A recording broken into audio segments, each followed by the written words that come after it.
1,9, la inflación del séptimo mes del año, 36 y pico, la interanual, es decir, en los últimos 12 meses. Vamos a hablar de este tema, de la noticia de hoy, con Gabriel Rubinstein, economista, ex viceministro de Economía de la Nación. ¿Cómo está, Gabriel? Gracias por atendernos. Buenas noches.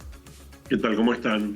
Muy bien. Yendo a lo que recién comentaba la almacenera, ¿no? ¿Cuánto se explica en este número de inflación y cómo vienen siendo las cosas que informa el INDEC por el ajuste, todo lo demás, y también la caída en el consumo, el freno que informan cotidianamente, sobre todo supermercadistas, almaceneros y demás?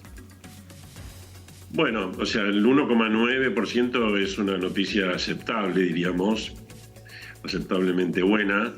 En agosto por ahí esperamos que sea un poquitito más porque algo se traslada de lo que fue un poco la suba del tipo de cambio. Pero estamos ahí, digamos, rondando el 2%. El gobierno difundió que los salarios crecieron 3%, sí. Pero hay que notar que esa estadística es una estadística mala que deberían anularla y pasar a otra, porque esa suba del salario es 1,7% de suba de los salarios privados registrados, creo que era 1,4% de los públicos, y casi 9% de los salarios informales del mes de enero. O sea, ellos están publicando para el mes de junio subas salariales de los informales que vienen con demora de enero, con lo cual no es representativo en absoluto de lo que pasó en junio. Por tanto, la suba salarial está un poquito por debajo de la inflación y ya van varios meses que esto es así. Y eso explica un poco también por qué el consumo se nota bastante achatado, ¿no? Y aparte que han subido mucho las tasas de interés, muchísimo diría, con lo cual los que consumían a crédito también están retrocediendo y por lo tanto, tanto por la parte de salarial como por la parte de crédito hay un poco de freno al consumo, ¿no? Claro. Rubinstein, este escenario de salarios que han quedado en esa situación respecto de la inflación, ¿es algo que es producto de este momento de la economía o estamos en un esquema económico hacia adelante donde esta va a ser la realidad aproximada para quienes tienen esos ingresos? Yo diría que estamos un poquito presos por las necesidades electorales del gobierno de mostrar que la inflación sigue bajando y demorando una vez más una solución más de fondo del tema cambiario. Creo que en este momento hay dos fuentes de desorden macroeconómica.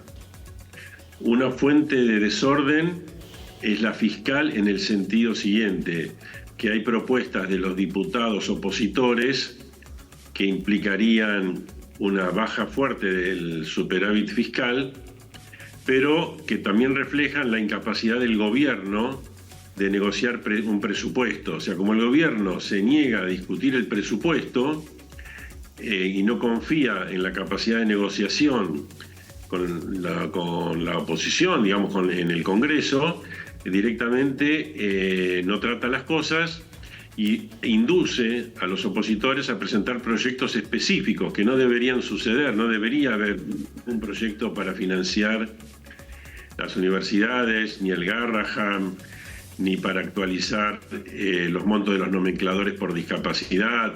Todas las discusiones que están habiendo en el Congreso, que el Congreso está poniendo leyes, la oposición, incluso bueno, con un apoyo importante, digamos, no deberían suceder, deberían discutirse en el presupuesto. Eso es un retroceso institucional importante en Argentina. Es una de las explicaciones también de por qué el riesgo país no baja. Y es algo pendiente, o sea, tenemos una situación fiscal que el gobierno logró empezar muy bien, pero que no lo va, digamos, sustentando en una discusión institucional. Ahí tenemos un problema. Y el segundo problema es el problema cambiario, que no se logra todavía instaurar un esquema cambiario que sea sólido y al no ser sólido y acercarse el dólar cerca del techo de la supuesta banda cambiaria, hay temores, el gobierno entra un poco en pánico y acepta suba de tasas desmesuradas, y todo eso es porque el sistema cambiario es frágil. Entonces, esos son los elementos más de fondo que terminan explicando por qué el gobierno pisa un poco las sumas salariales y por qué el crédito tampoco avanza y entonces por qué el consumo está así. Hasta que no se solucionen esos problemas de fondo, tanto políticos como económicos cambiarios, y seguirá la situación así complicada. Yo esperaría que después de las elecciones seguramente haya modificaciones en ese sentido. Rubinstein, usted que ha estado adentro del equipo económico, de hecho, creo que en agosto se cumplen 3 años de cuando se asumió como viceministro de Economía cuando estaba Sergio Massa. Con el tiempo transcurrido, ¿qué comparación hace de aquel momento de la economía y este que estamos viviendo hoy? Bueno, cuando Massa subió había una situación política muy complicada. Se hablaba de que Alberto Fernández iba a ir en helicóptero, la inflación había trepado al 8% mensual. Había una situación, digamos, de miedo a la hiperinflación en ese momento. Massa tuvo convicción para avanzar hacia el ajuste fiscal, pero que se iba hacia la zona del 4%, y logró que le den, llamémosle así, rienda libre en su coalición para que vaya hacia la zona del 2%. O sea, fijémonos en perspectiva. Cristina criticaba mucho a Guzmán, que quería bajar el déficit al 3 y le decía que lo lleve al 4, 4,5%. Cristina, en esa situación de crisis, aceptó la propuesta de Massa de mejora fiscal.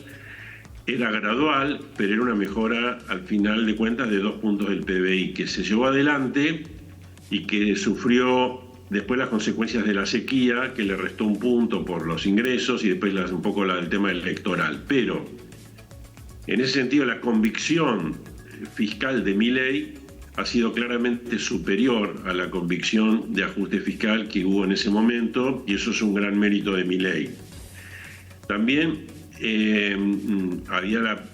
nosotros queríamos bajar la brecha cambiaria, necesitábamos dólares, algo conseguimos con el llamado dólar soja 1, después el dólar soja 2, pero a poco de andar, en diciembre empezaron a ver los problemas de la sequía restó 21.000 millones de dólares a la Argentina, y no tuvimos el apoyo internacional que sí logró Milei. Es otro mérito de Milei, porque yo personalmente, digamos, tuve muchas horas tratando de convencer a la gente del Fondo Monetario y del Tesoro norteamericano que nos prestaran dólares para poder bajar las brechas y después eliminar el cepo cambiario, y no lo logramos. En cambio, Milei sí lo logró en otro contexto político y habiendo hecho un ajuste fiscal muy grande, pero con otra perspectiva política, ¿no? En ese momento era un gobierno que terminaba, de una coalición complicada, y en este momento es un gobierno que empieza con una ideología más, digamos, bien liberal, etcétera. Entonces, se dieron condiciones diferentes en esos 2 aspectos claves del ordenamiento económico. Bien, Rubinstein, la verdad que daría para hablar mucho más la economía argentina. Nos hemos quedado sin tiempo, pero le agradezco mucho este contacto con Telefe Noticias. Muy claro, como siempre. Bueno, gracias a ustedes. Gracias. Muchas gracias. Gabriel Rubinstein, ex viceministro de Economía de la Nación.